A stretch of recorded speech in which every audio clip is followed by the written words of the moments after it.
E agora a previsão do tempo ao vivo aqui no Jornal da Gazeta. O verão que acabou ontem foi o 7º mais chuvoso em São Paulo desde o início das medições oficiais em 1961. E quem vai falar mais sobre essa troca de estações é a Fernanda Azevedo, que já está aqui no estúdio. Boa noite, Fernanda. O que esse outono nos reserva? Boa noite, Luciana. Boa noite, Laerte. Boa noite para todo mundo. De forma geral, a principal característica da estação é a grande redução da frequência e do volume de chuvas na maior parte do país. Menos no Nordeste, onde normalmente nessa época chove mais.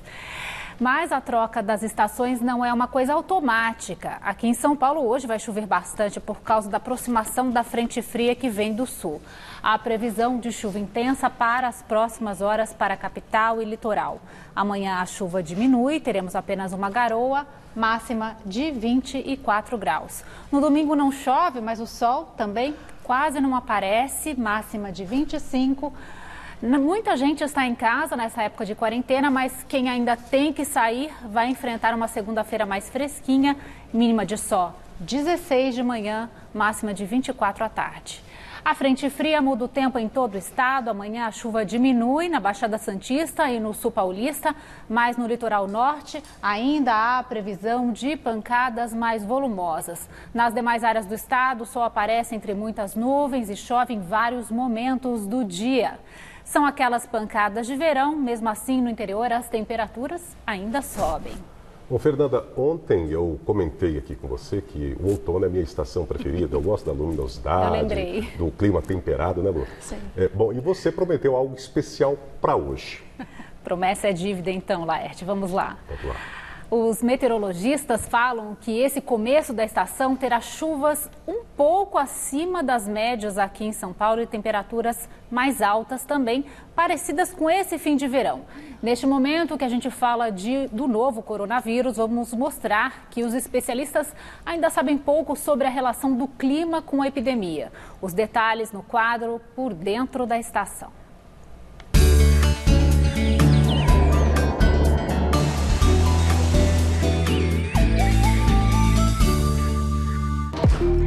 O outono chegou tão preciso quanto um relógio.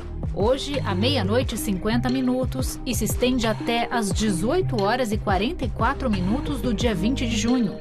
Mas será que a natureza é assim?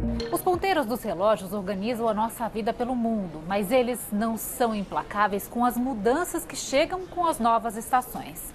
É bem verdade que o verão acabou até com hora marcada, mas ele vai continuar sendo sentido por algum tempo por aqui. Quem define, a data das estações do ano, na verdade, são os astrônomos. É uma conta que você faz considerando o movimento da Terra e do Sol. É só uma conta.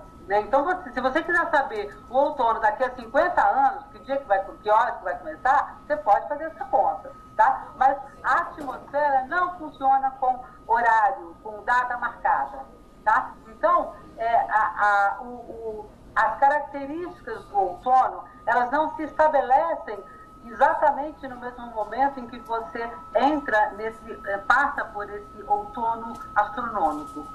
A atmosfera ela vai demorar algumas semanas para ganhar as características da nova estação. Em São Paulo, o mês de abril tem temperaturas médias entre 17 e 16 graus e em maio entre 14 e 23. Mas esse ano elas estarão um pouco mais altas e vai chover mais. Lá pela segunda quinzena de maio, é até possível que a gente tenha algum resfriamento mais intenso, mas na média, não é um começo de outono com problemas com frio. Mas antes de continuar, uma explicação. Por que a Josélia está do outro lado do computador? Bom, essa entrevista está sendo feita por Skype, porque nós estamos justamente nessa situação por causa do coronavírus. Então, a Climatempo está praticamente toda em home office. Apenas pouquíssimas pessoas estão indo à empresa e esse esquema em home office vai durar até o começo de abril. O outono de 2020 tem outra característica inédita no ar: a circulação do novo coronavírus no hemisfério sul. E aí, quando a gente fala de calor, de vento, de frio, de chuva, vem logo uma pergunta de como esse vírus vai se comportar no clima brasileiro. Perguntamos para o Dr. Jamal Suleiman, que é médico infectologista do Hospital Emílio Ribas. Em relação ao clima, a gente tem que lembrar que a epidemia começou em dezembro de 2019, numa situação de frio na China, vai para a Itália numa situação de frio, chega do outro lado do planeta numa época de verão para outono. Nós não temos ideia do que vai acontecer. Por isso, a gente vai aprender, inclusive. Quando a gente está pedindo para que as pessoas que puderem ficar em casa permaneçam em casa, é porque a transmissão já ocorreu. Ainda que eu tome uma decisão impedindo isso a partir de agora, a gente tem que lembrar que isso é como se eu tivesse atirado uma pedra na superfície da água.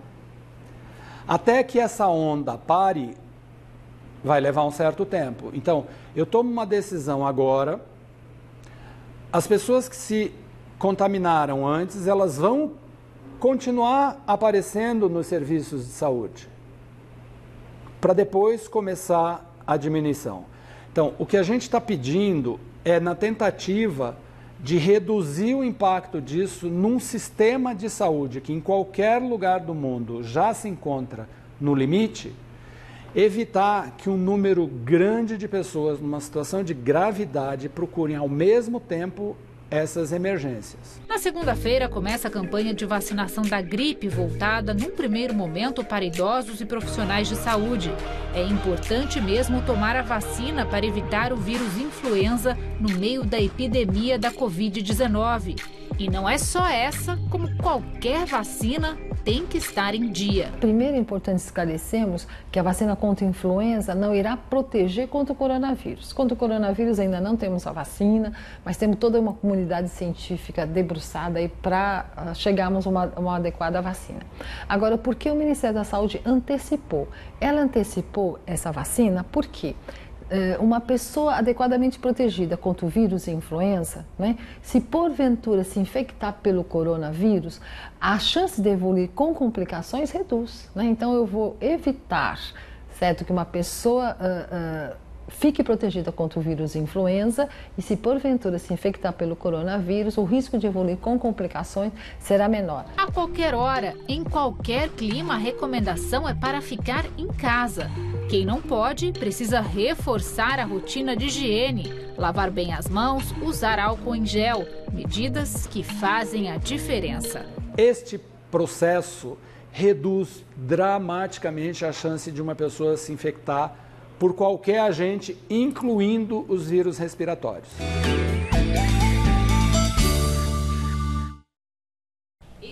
Quer saber mais detalhes dessa reportagem? Já está no ar o podcast Por Dentro da Estação, que aprofunda o tema com especialistas que entrevistamos. Lembrando que os podcasts do Jornal da Gazeta estão disponíveis nas plataformas SoundCloud, Spotify, Deezer, iTunes, além do aplicativo do Jornal da Gazeta. E é de graça, que é o melhor, né? É no Vasco. Isso mesmo, Fernanda. Obrigada. Bom fim de semana. Até segunda-feira. Até.